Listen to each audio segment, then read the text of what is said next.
नमस्कार, मैं अभिनेंद्र। राजनीति के रंग भी अजीब होते हैं। सत्ता और कुर्सी पाने के लिए नए नए समीकरण बैठाने पड़ते हैं। कर्नाटका, मध्य प्रदेश, महाराष्ट्र और अब बिहार।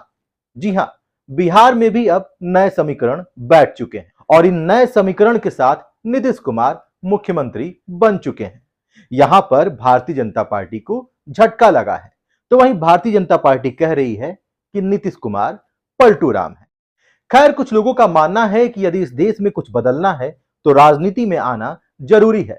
अरविंद केजरीवाल ने भी यही बात कही थी और आज उनकी पार्टी दो दो राज्यों में अपनी सरकार चला रही है। अब अरविंद केजरीवाल की ही तरह अमिताभ ठाकुर भी राजनीति में उतर चुके हैं। जी हां, अमिताभ ठाकुर के नाम से आप तो वाकिफ होंगे। वही अमिताभ ठाकुर जिन्हें कहा जाता है कि वो जबरिया रिटायर आईपीएस ऑफिसर हैं।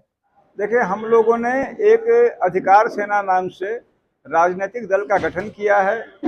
यह अभी अपने शैशव अवस्था में है। हम लोग उसके जो स्ट्रक्चर को लेके, उसके ढांचे को लेके, उसको सुदृढ़ करने के लिए, उसको जमीन पे उतारने के लिए, क्योंकि इस देश में लगभग 2000 राजनीतिक दल हैं, उनके बीच अपनी साख बनाने के लिए, लोगों का विश्वास जीतने के लिए, अपनी इकाइयों को स्थापित करने के लिए, मजबूत शब्द तो तब होगा जब स्थापित होंगी, उनको स्थापित करने के लिए इन सब उद्देश्यों से मैं वाराणसी गया, फिर हम मऊ आए हैं, फिर बलिया जाऊंगा। बलिया में विशेष करके क्योंकि चुनाव भी लड़ने की मैंने बात कही है, तो वहाँ मैं एक दिन वहाँ अभी विश्राम करूंगा। फिर बार बार आपके यहाँ और जगहों पे हम जाएंगे। उद्देश्य यही है कि अधिकार सेना का जो हमारा मूल कंसेप्ट है उसको श्रेष्ठतम ढंग से लोगों तक पहुंचाया जा सके। वैसे अमिताभ ठाकुर ने अरविंद केजरीवाल के बारे में भी बड़ी बात कही। प्रशासनिक सेवा में अरविंद केजरीवाल जी लोग दिल्ली के सीएम है, वो भी रहे। सर, क्या लगता है उनका कार्यकाल? बहुत सारी देखिए, इसमें कोई शंका नहीं है कि मेरा व्यक्तिगत मंतव्य है कि बहुत कुछ अरविंद केजरीवाल, उन्होंने जितनी बातें कही वो नहीं कर पा रहे हैं, ये सब जानते हैं। लेकिन फिर भी तमाम जो और राजनीतिक दल हैं, मेरा यह मानना है और मैं समझता बहुत लोगों का मानना है कि उनकी तुलना में फिर भी वो 21 ही बैठ रहे हैं, 19 नहीं बैठ रहे हैं। अमिताभ ठाकुर ने कहा कि आजकल आप बड़े नेताओं को तो छोड़िए, अगर आप स्थानीय स्तर पर किसी विधायक या किसी सांसद के बारे में भी कोई ट्वीट कर देते हैं तो आपके ऊपर मुकदमा हो जाता है, रातों रात आप गिरफ्तार हो जाते हैं। देखिए, लॉ ऑर्डर में मेरा यह मानना है कि जो सबसे बड़ा परिवर्तन हुआ है वह 2-3 हुए हैं। पहला परिवर्तन तो यह हुआ है कि अब शिकायत करना मना है, क्योंकि अब सिर्फ शिकायत करने वालों के खिलाफ, पत्रकारों के खिलाफ, एक्टिविस्टों के खिलाफ और एकेडमिशियंस के खिलाफ ही कार्रवाई होनी है। आप भ्रष्टाचार कर लीजिए, शासन तंत्र के अंदर रह के आप सुरक्षित हैं, लेकिन आप एक छोटा सा ट्वीट कर दीजिए तो, और अगर उस ट्वीट में अगर किसी सत्ताधारी पार्टी के नेता का नाम हो, बड़े लोगों की बात छोड़ दीजिए, स्थानीय सांसद विधायक तक का नाम हो, तो आप रात में जेल में होंगे। तो एक तो यह है कि अब स्पष्ट हो गया है कि बोलना मना है। अमिताभ ठाकुर की इस बात में कितना दम है ये तो आप समझ रहे होंगे, खबरें भी आप पढ़ते होंगे। बात यदि की जाए पत्रकारों को फंसाने की तो आजकल ये आम बात होती जा रही है। लगातार खबरें आ रही हैं, कहीं ना कहीं किसी ना किसी मामले में पत्रकार को गिरफ्तार किया जा रहा है या पत्रकारों के ऊपर मुकदमा किया जा रहा है। लेकिन जनपद गाजीपुर से एक नई खबर आई कि यहां पर एक पत्रकार द्वारा ही दूसरे पत्रकार को फंसाने की कोशिश की गई और नतीजा यह हुआ कि उस पत्रकार ने फंसाने वाले पत्रकार के ऊपर मानहानि का मुकदमा कर दिया। जो यूपी हेड थे कभी, जो कि बिना इल्जाम लगाए हुए शकुन टाइम के संपादक द्वारा मुझे निष्कासित कर दिया गया, बल्कि ये कहकर कि आप शकुन टाइम के कहीं नाम लिए। हालांकि कोई दोषी में तो साबित नहीं हुए। और मेरे ऊपर जो इल्जाम लगाया गया था धन उगाही का, जो कि शकुन टाइम के उप संपादक बजरंग बली तिवारी के माध्यम से उनके द्वारा लगाया गया था। और इसकी जो है जांच प्रक्रिया जमानिया सीओ क्षेत्र अधिकारी के द्वारा चलाई जा रही थी। जमानिया क्षेत्र अधिकारी ने हम सभी लोगों को जो है बुलाए, अपने पास बुलाकर जो है अपना अपना बयान लिया हम लोग का, और बयान के जो है कार्रवाई की।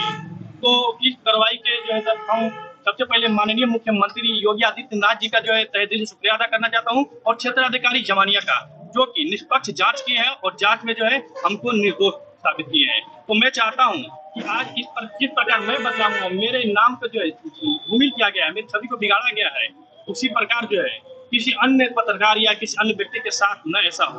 हमारे नाम पे जो है अनेक पत्रिका में जो है खबरें चलाए गए, अनेक पोर्टलों में खबरें चलाया कर हम भी बदनाम किया गया है, क्योंकि बजरंग बली तिवारी के नाम का जो है पत्रकार है, जो कि सकून टाइम के उप संपादक है।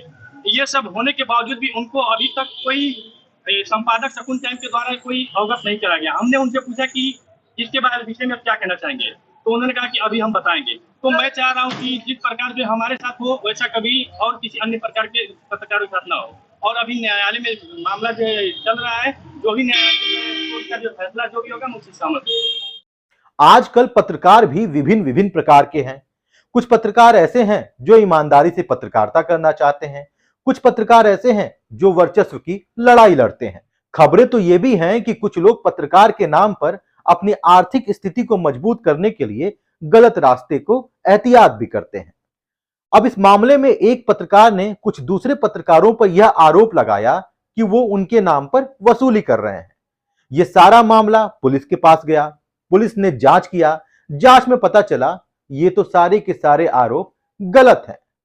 समस्या यह है कि यह पत्रकार जिस मीडिया प्लेटफॉर्म के लिए काम करते थे, उस मीडिया प्लेटफॉर्म ने भी इनका साथ नहीं दिया।